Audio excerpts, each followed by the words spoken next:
We all get back to our seats there. Good morning, church.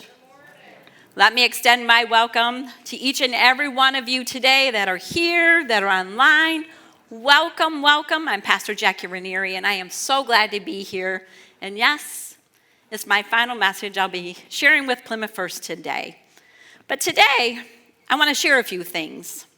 First, I want to share my favorite scripture passage and why it's really essential to me and why it's been a big part of my life, I should say. But first, I want to share my favorite quote with you. And that is, you want to make God laugh? Tell God your plans. Think about it. How many of your plans that didn't involve God work out for you? For me, not too many. When I taught preschool, I loved asking the children that question of what they planned to be. What do you want to be when you grew up? And the most popular responses would be a doctor, and you got your mommy or daddy, a police officer, or a firefighter. Even I had a few that were smart enough to say, I want to be a lawyer and make the big bucks, right?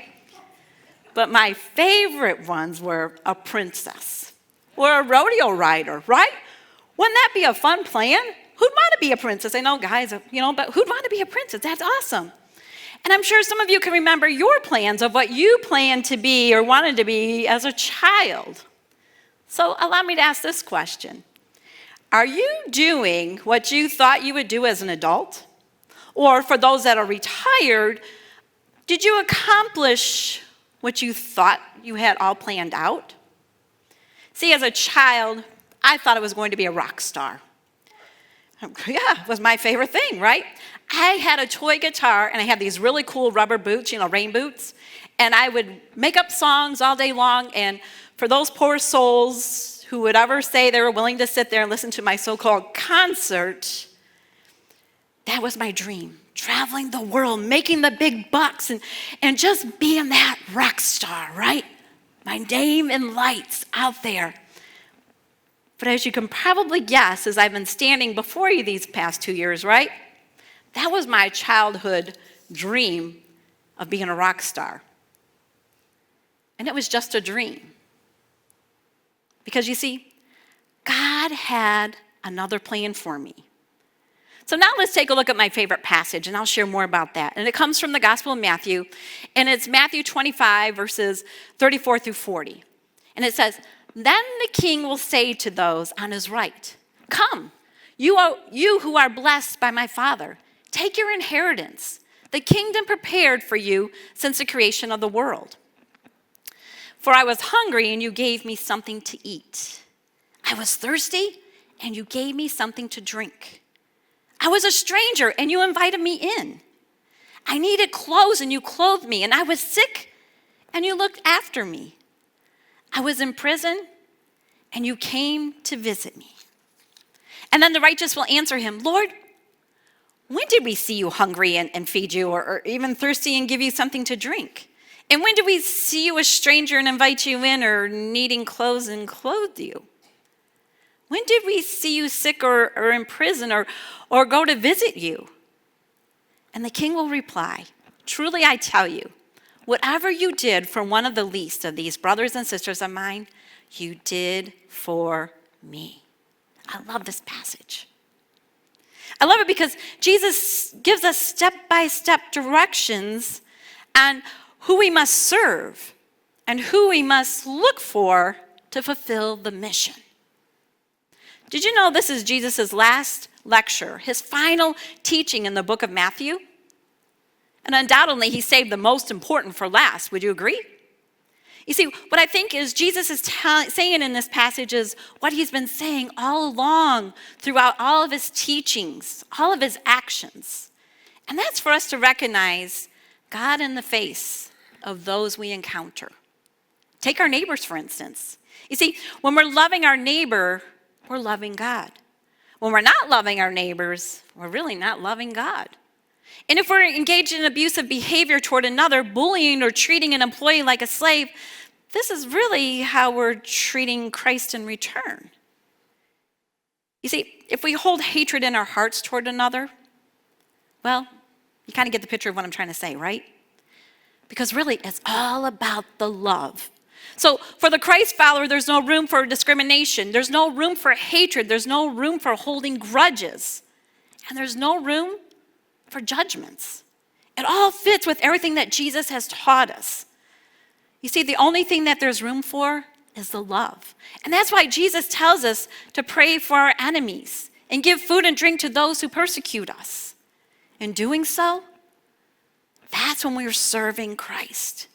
See, people are fallen and lost creatures created to be loved and redeemed in God's image.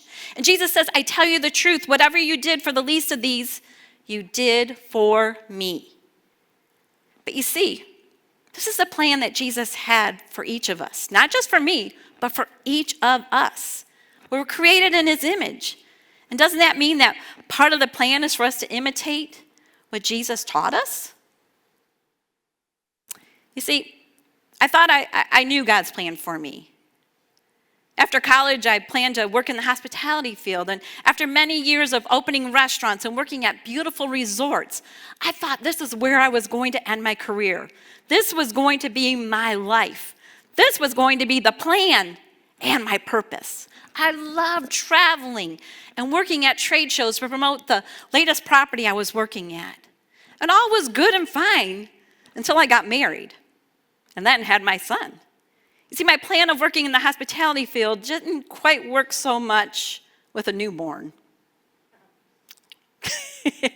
But then after much prayer, I decided my plan was to teach.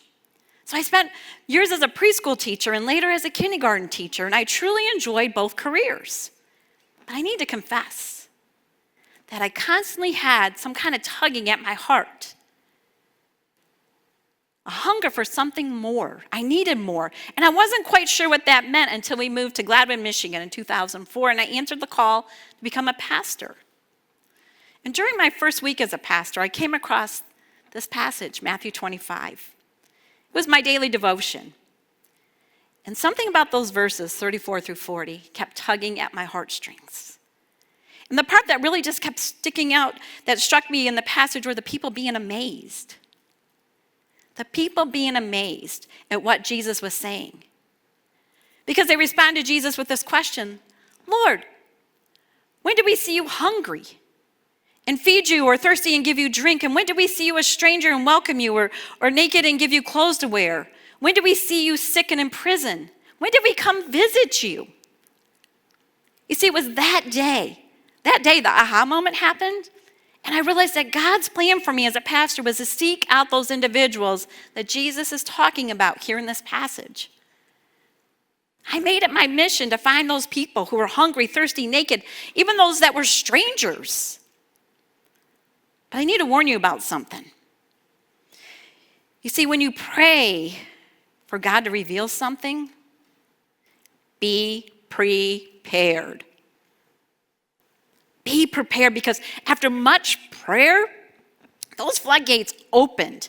And I met all kinds of people that God put in my path. Great ministry was happening. Great relationships were happening. And I thought I finished the big plan that God had for me. But remember my quote I shared? You want to make God laugh? Tell God your plan. I'm done, right? I thought I was done. I thought I found my paradise. I thought I was right where God wanted me. But I think I heard God laughing one day and said, I'm not done with you yet. Hang on. So I continued to feed the hungry, gave water to the thirsty, and visited those who were lonely and those who were homebound. But then this vision kept happening. This vision to start a digital campus, to reach individuals who don't attend church and that were not in the area. And that's when I became a part of the plan to come to Plymouth First. The Oasis Virtual Communities was started. But here's another one. I thought that was God's plan for me to create. Because initially I thought this community was supposed to be a church service of some sort. However, after talking with individuals who don't attend church or have issues with organized religion, I realized that a church service wouldn't connect with that community. And after attending a few conferences about fresh expressions, I worked with my team to create small group opportunities for those seeking or considering themselves Christian to form groups, engage in activities in a faith-filled environment. So again, after much prayer and research, Oasis was created, and the goal was to post daily to create interaction, to let people feel comfortable with other people. And the posts that we posted were inspirational memes, motivational thoughts for the day, Oasis Bible Wordle, trivia games, recipes, and even a live prayer time. There was Bible studies and book studies, and it just was amazing to see people grow, to see people start doing God's work. And getting the opportunity to meet people I would not have met otherwise. But the most exciting part was opening of opportunities within this church here.